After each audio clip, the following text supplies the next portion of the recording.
Hello everyone, मैं आशा करता हूँ कि आप सब बढ़िया होंगे।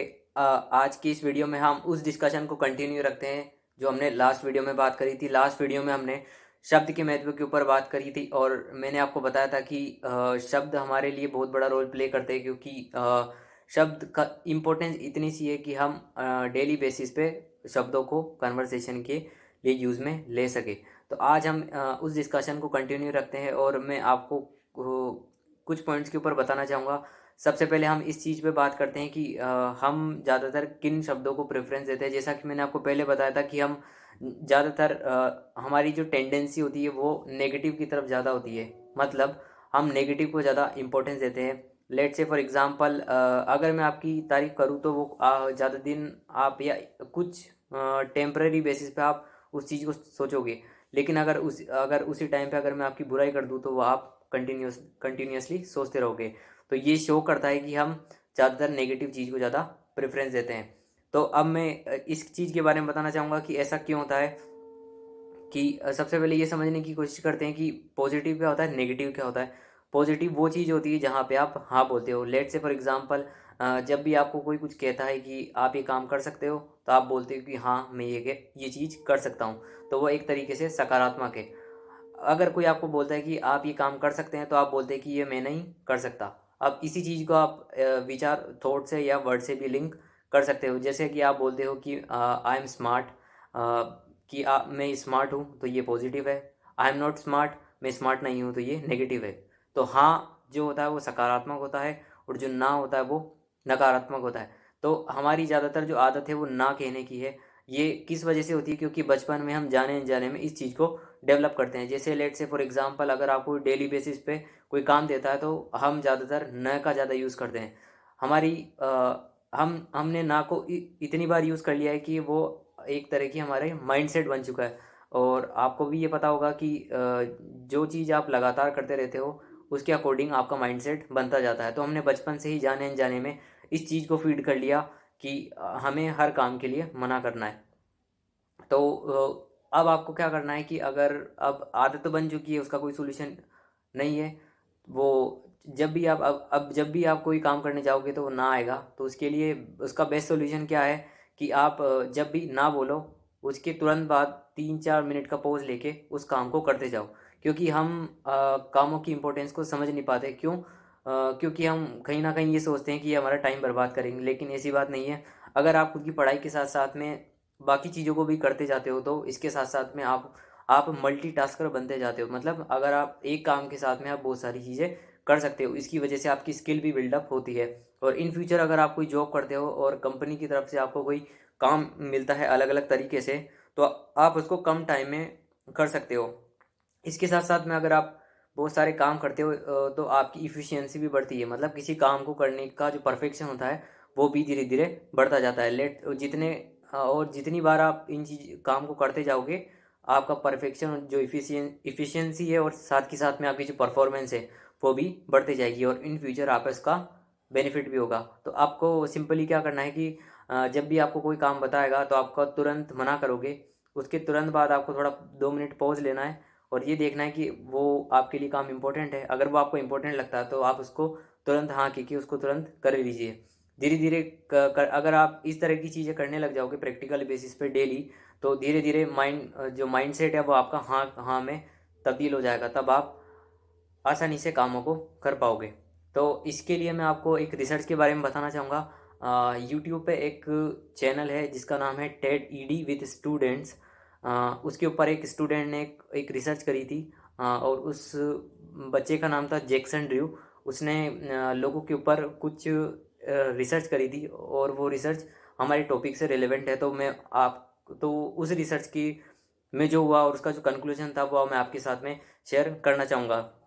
तो उस बच्चे ने क्या किया कि बहुत सारे लोगों को इकट्ठा किया और उन ग्रुप के जो लोग थे उनको दो कैटेगरी में डिवाइड किया, ग्रुप ए और ग्रुप बी।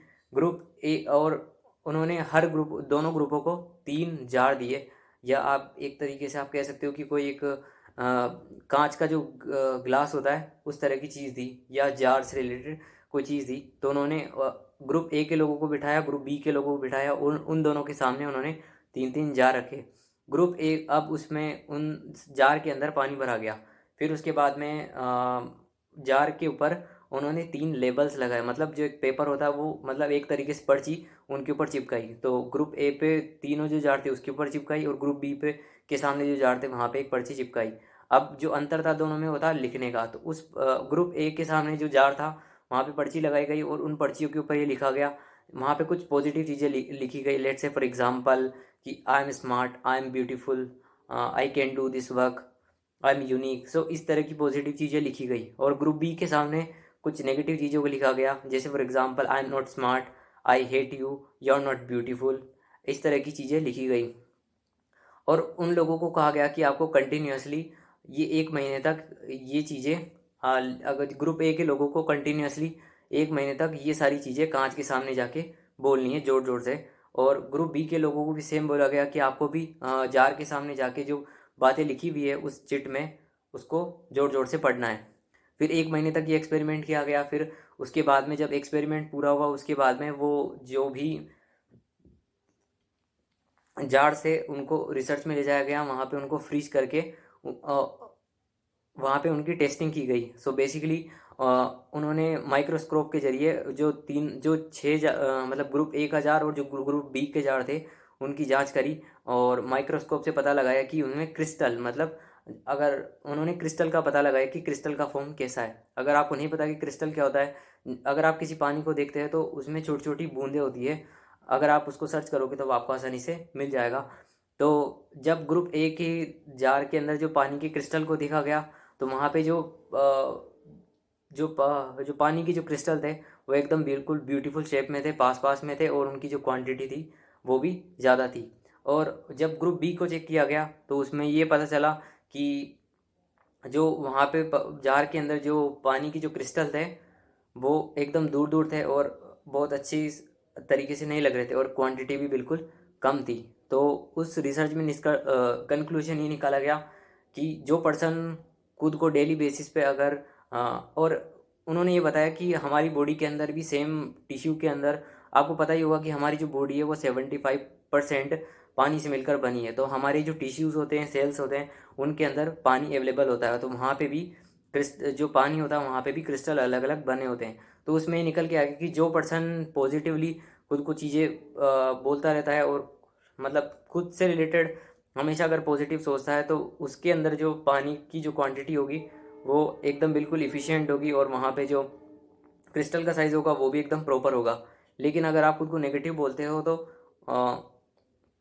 तो इसकी वजह से अगर आप खुद को नेगेटिव चीज़ें बोलते हो तो वहाँ आपकी बॉडी के अंदर भी जो पानी की मात्रा है वो भी कम होगी। साथ के साथ में आपकी जो क्रिस्टल, मतलब जो सेल्स के अंदर जो क्रिस्टल्स होते हैं वो भी आपके डिक्रीज़ होंगे। मतलब कहने का मतलब ये है कि अगर आप खुद को पॉजिटिव बोलते हो तो इसकी वजह से बॉडी को बहुत ज़्यादा बेनिफिट मिलते हैं, चाहे वो पानी से रिलेटेड हो या कोई भी चीज़ हो बॉडी के अंदर। लेकिन अगर आप खुद को नेगेटिव बोलते हो तो इसका बॉडी पे बहुत ज़्यादा इफ़ेक्ट पड़ता है, इससे बॉडी को बहुत ज़्यादा नुकसान होता है। लेट से इस चीज़ को आप ऐसे भी समझ सकते हो कि जब आप बहुत ज़्यादा खुश होते हो तब आप बहुत ज़्यादा एनर्जेटिक फील करते हो। क्यों? क्योंकि वो एक बॉडी का कंपोजिशन है। बॉडी की अगर आप बॉडी को उस तरीके से रखोगे कि एकदम एनर्जेटिक रहे, हैप्पीनेस में रहे, तो बॉडी ऑटोमेटिकली ऐसे आप एनर्जी रिलीज़ करती है। लेकिन आप जैसे दुखी होते, परेशान होते हो, तो आप एकदम स्ट्रेस और एकदम सीरियस हो जाते हो, आपका कुछ भी करने का मन नहीं करता। तो ये बॉडी की डिफ़ॉल्ट को दिखाता है। तो अगर आप तो ये आप पे है कि आप किस तरीके से अपने बॉडी को चैनलाइज करते हो, आप कौन कौन से वर्ड्स खुद को ज़्यादातर बोलते हो। So I hope you like this video. Thanks for your time. Bye.